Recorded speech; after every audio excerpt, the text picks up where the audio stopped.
जो है स्थिति आपके सामने है, लेकिन इतिहास जानना जरूरी है। मैं फिर से वहीं से शुरू करता हूं। 3 दशक में 70,830 हमले हुए इसी भारत में, इसी कश्मीर में। 35,000 से ज्यादा पुलिस वाले शहीद हो गए। आज ये बैठकर हमें भाषण दे रहे हैं। और दूसरी चीज मैं फिर से कहना चाहता हूं, फारूक अब्दुल्ला इन्हीं के अलायंस में रहते हुए कहते हैं पाकिस्तान से बात करनी पड़ेगी, बात करने के अलावा कोई सोल्यूशन नहीं है। बात अगर नहीं करोगे तो ये हमले होते रहेंगे और जैसे पहले होते थे वैसे ही होते रहेंगे। और आने वाले समय में चुनाव होने वाला है और उसमें भी हमले होंगे। अपने लोगों को समझा लीजिए। हम तो पलट कर कह रहे हैं, हम जवाब देंगे, हम नहीं छोड़ेंगे। हम आपकी तरह जैसे मुंबई में हो गया था उसके बाद चुप बैठ गए थे, हम नहीं बैठने वाले।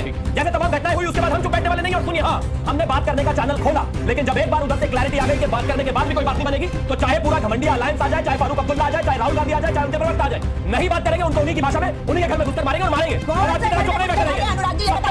70,000 बढ़ा दीजिए। 30 साल में 70,830 घटनाएं हो गई। अब आज बाकी नहीं, जाकर वो बातें करते रहे। आज इनके मिनिस्टर जो है उनसे तारीफें मांगते हैं। आप बताइए, भाषण मत झाड़िए, कि आप ये बताइए कि प्रधानमंत्री शपथ ले रहे हैं, उस वक्त धन्यवाद पाकिस्तान के समर्थन उधर वालों और इधर वालों को सबको ठीक करेंगे।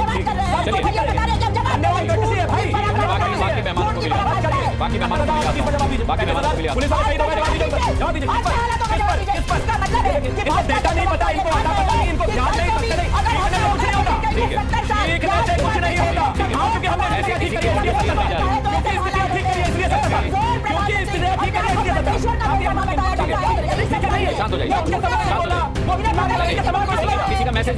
राम राम दोस्तों, फिर से एक बार आ चुका हूँ न्यू डिबेट के साथ। दोस्तों, कठुआ डोडा और इस वक्त पूरे जम्मू कश्मीर में क्या हालात है दोस्तों, ये तो सबको पता है।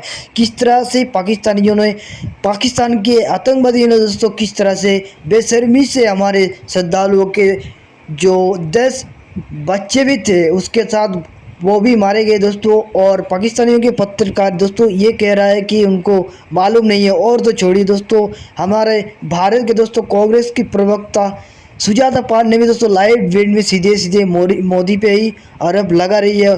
कह रही है कि जब से मोदी सरकार आया है इस तरह से कुछ ना कुछ होता रहता है। लेकिन दोस्तों इस डिबेट में शिवम त्यागी और संगीत रागी जो कि बीजेपी प्रवक्ता है, दोनों ने मिलकर दोस्तों आज इस कांग्रेस आंटियों को दोस्तों क्या ही धोया है दोस्तों, ये आपको देखना बहुत ज़रूरी है। तो मैं आपको रिक्वेस्ट करता हूँ कि दोस्तों इस डिबेट को एंड तक जरूर देखना, और वीडियो अच्छा लगे तो एक लाइक जरूर करना, और चैनल पर नए तो चैनल को सब्सक्राइब भी जरूर कर देना। प्रधानमंत्री ने चुनाव के दौरान जो रैली की थी उसमें उन्होंने साफ तौर पर यह कहा था कि अगर पाकिस्तान ने चूड़ियां नहीं पहनी हैं तो चूड़ियां पहना देंगे। 3 हमले आतंकी हो चुके हैं पिछले कुछ घंटों में।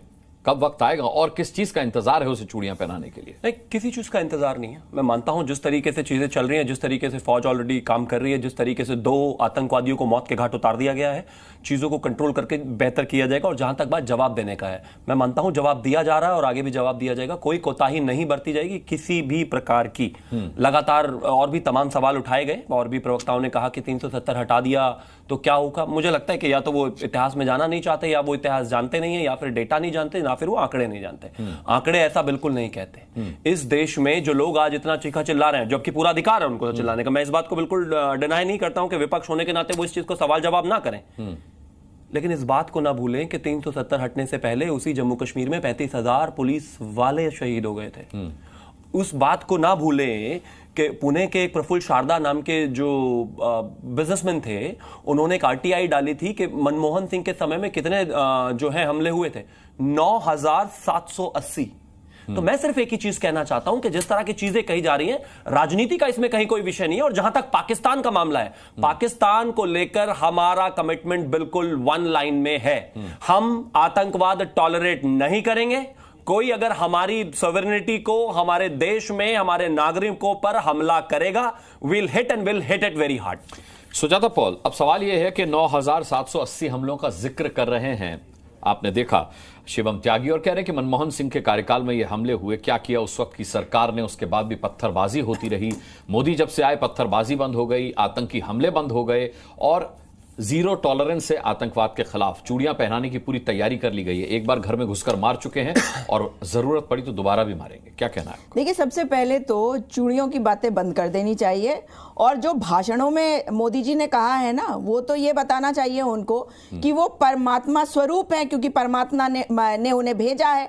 मगर जब उन्हें बधाई संदेश मिलता है पाकिस्तान से, कैसे उमड़ उमड़ के प्यार निकलता है उनका, और उसका जवाब देने के लिए ये तैयार बैठते, फिर कहते हैं बात नहीं कर रहे हैं, हम मुंह तोड़ जवाब दे रहे हैं। कौन सा जवाब दे रहे भाई? 2016 में जब नोटबंदी हुई थी तो इन्होंने कहा था कि आतंकवाद खत्म हो जाएगा, हो गया।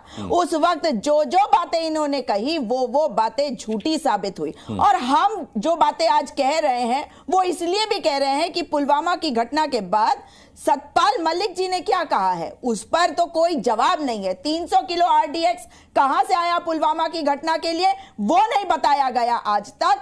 और इंटेलिजेंस फेलियर बार बार होता है। और इस वक्त देखिए कि पीर पंजाल से, एक आखिरी बात कह रही हूं, पीर पंजाल का एरिया कहा जाता था कि वहां पे आतंकवाद होता है, वो पोरस बॉर्डर है, तो ठीक है वहां पे रोकना चाहिए था, वो भी नहीं रोक पाए, वो गढ़ बन गया है आतंकवाद का। और दूसरी तरफ देखिए रियासी जैसी शांति वाली जगह में अब इतने सारे आतंकवादी घटनाएं होने लग जाएंगी, कौन जिम्मेदार है अगर सरकार नहीं तो? चिंताजनक है। सुजाता पॉल, अगर ये बता दिया जाए, शिवम त्यागी आपको ये बता दें कि पुलवामा में आरडीएक्स कहां से आया था, या सोर्सेस से ये पता चल जाए, तो क्या फिर कांग्रेस पार्टी ये मान लेगी या ये वो बता देगी कि 55 साल उसका शासन रहा, ये जो आतंकवाद खत्म होने की मोदी जी बात करते हैं, दावा करते हैं, वो आतंकवाद पनपा कैसे इन 55 सालों में?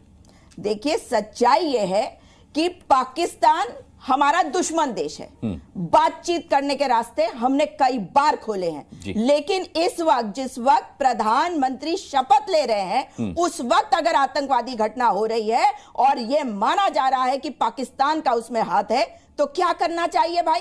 आज तो बता रहे थे कि हम विश्व गुरु हैं, यहां तो विनाश गुरु हो रहे हैं। परमात्मा जी उनको ये नहीं बता पा रहे मोदी जी को कि करना क्या है, किससे बात करनी है और क्या चीज करनी है। और मत भूलिए कि 370 अगर हटाया गया तो उसके बाद वहां पर टोटल लॉकडाउन वाले हालात हुए। तो उस वक्त वहां पर अगर आतंकवादी घटनाएं हो रही हैं तो ये क्या बता रहा है? एक तरफ कहा जा रहा है कि पत्थरबाजी बंद हो गई, बहुत अच्छी बात, तो आतंकवादी घटनाएं हो रही हैं और इंटेलिजेंस को पता ही नहीं है। तो ये किसका फेलियर है? अगर हमारी सरकार का फेलियर नहीं है, अगर मोदी जी का फेलियर नहीं है। हम तो नहीं चाहेंगे ना कि हमारा एक भी व्यक्ति मरे, लेकिन हमारे जो शहीद हो जाते हैं, जो हमारे सैनिक हैं, उनके बारे में भी कुछ कह दीजिए। और हर वो नागरिक आज जिसकी जान गई है वो भी शहीद हुआ है देश के लिए। जाहिर सी बात है, बेहद दुर्भाग्यपूर्ण नहीं होना चाहिए। शिवम त्यागी, कब जीरो टॉलरेंस का असली उदाहरण देखने को मिलेगा? कब कोई आतंकी घटना नहीं होगी? क्योंकि हमेशा विपक्ष का यह आरोप रहता है कि जब भी बीजेपी सत्ता में होती है देश पर हमले होते हैं।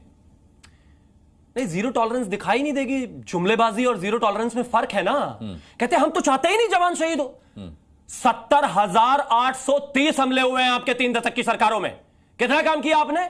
और इन्हीं के अलायंस के, इंडिया अलायंस के जो फारूक अब्दुल्ला है वो कह रहे हैं कि बात करनी पड़ेगी आपको, पाकिस्तान से बात करनी चाहिए आपको पाकिस्तान से। लेकिन करगिल आपकी सरकार में हुआ, पठानकोट आपकी सरकार, और ये भी हमारी सरकार में ही हुआ, सर्जिकल स्ट्राइक भी हमारी सरकार में ही हुआ। आप इनको कहिए ना प्लीज, बीच में ना बोले, इनके बीच में कोई बोला नहीं, इनके बीच में कोई बोला नहीं। आप इनको रोकेंगे कि नहीं? आप इनको रोकेंगे कि नहीं? को बोलने दीजिए। Thank you. फिर बोलिए। 70,830 घटनाएं 3 दशक में, 3 दशक में, और ये कह रहे हैं कि जीरो टॉलरेंस पॉलिसी थी। आप इनको प्लीज रोक देंगे क्या? क्या है वर्बल ठीक है, लेकिन ये हर किसी के बीच में बोल रहे, क्या तरीका? आप इनको प्लीज रोकिए, किसी इनके बीच में कोई नहीं बोला। शिवम, आज के हालात पर भी जवाब दीजिए। आज के हालात पर मतलब क्या? कि कश्मीर का इतिहास ना बताऊं मैं आज के हालात पर जवाब दूं? आज जो है स्थिति आपके सामने है, लेकिन इतिहास जानना जरूरी है। मैं फिर से वहीं से शुरू करता हूं। 3 दशक में 70,830 हमले